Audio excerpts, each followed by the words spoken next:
In recent years, the escalating rivalry between major powers has cast a looming shadow over geopolitics, confronting us with a landscape that is increasingly arduous, even tumultuous, I might say, treacherous even to navigate. This has threatened to disrupt the international order, placing unprecedented strain on economies, security frameworks, and diplomatic relations.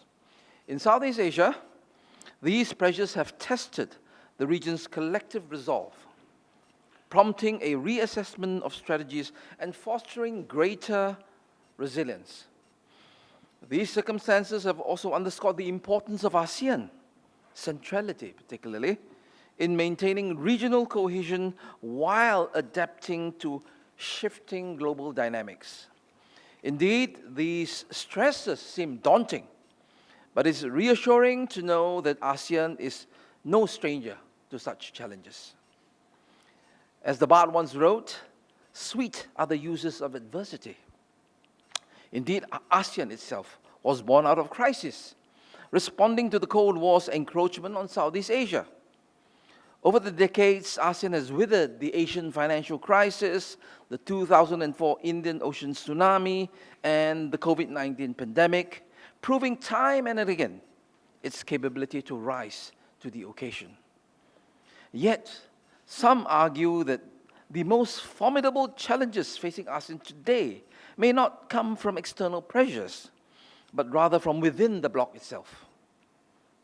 Critics have also noted that the bloc's varying interests and priorities, as well as the occasional discord among member states, could throw into question ASEAN's continued relevance. For example, our handling of the Myanmar conflict or the South China Sea disputes is often seen as reflective of the region's divergent, if not altogether conflicting, perspectives. However, the notion that differing interests will impact ASEAN's relevance and possibly fracture its unity is at best misguided. It overlooks the region's history, particularly in the last 6 decades, where varying viewpoints are regularly discussed and debated without compromising overall cohesion. Since its founding, ASEAN has been bound by shared principles and values, such as mutual respect, non-interference, and multilateralism.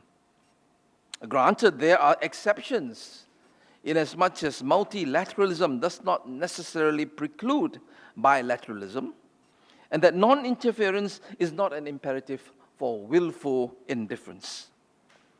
Barring that, the jointly espoused precepts and ideals of ASEAN have been and still are our guiding light and our North Star. Ladies and gentlemen, today we are at an inflection point where it is incumbent on us to reflect collectively on the current state of ASEAN.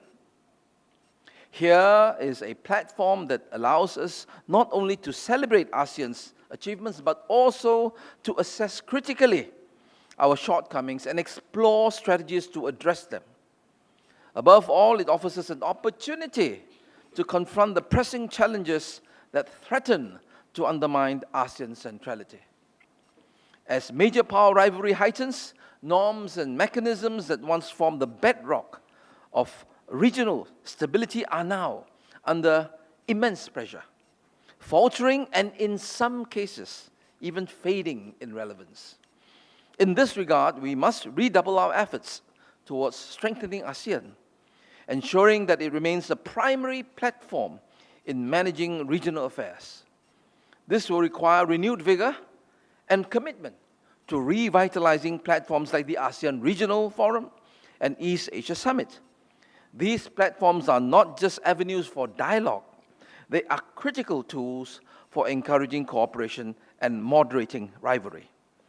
As Malaysia prepares to assume the ASEAN Chairmanship in 2025, some key priorities would be as follows. I am using the word would and could, which is to say that this is the view of ISIS and not the official view.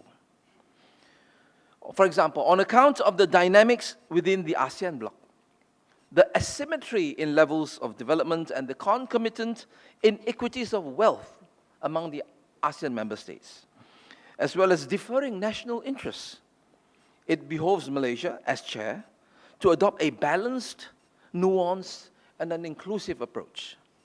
More pressing than ever is the need for the realization of a binding code of conduct to enforce freedom of navigation and peaceful dispute resolution in the South China Sea. It should be patently clear that the rationale for a COC is to mitigate the risk of conflict.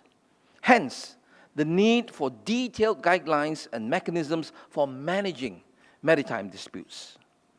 Compliance with international law, it goes without saying, especially the UNCLOS, United Nations Convention on the Law of the Sea, is absolutely vital for regional stability, and Malaysia should advocate for strict adherence. Malaysia should and could advocate for expanding ZOP Fund, for example, to address non-traditional security threats, such as cybersecurity, counterterrorism, pandemics, even climate change, making it more relevant to contemporary challenges. There should be regular reviews of the ZOP Fund framework to adapt to emerging threats and geopolitical changes.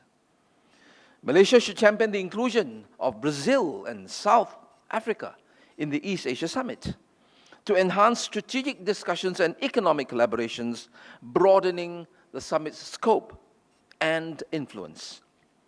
Malaysia, as chair, should strive to keep ASEAN's leadership strong and focused by ensuring the summit's agenda reflects ASEAN's priorities and regional cohesion. On the economic pillar side, perhaps Malaysia should and could enhance trade facilitation and reduce non-tariff barriers to deepen economic integration within the region.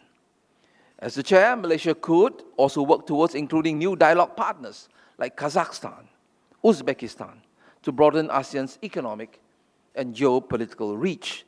In short, as Malaysia resumes the ASEAN chairmanship in 2025, of paramount and overarching concern will be a greater push to revive dialogue, enhance mutual understanding, and explore ways to fortify our collective resolve. The work begins here with the discussions that we will have today. Finally, I would like to express my sincere gratitude to the ANU and ERIA for their support in organizing this dialogue.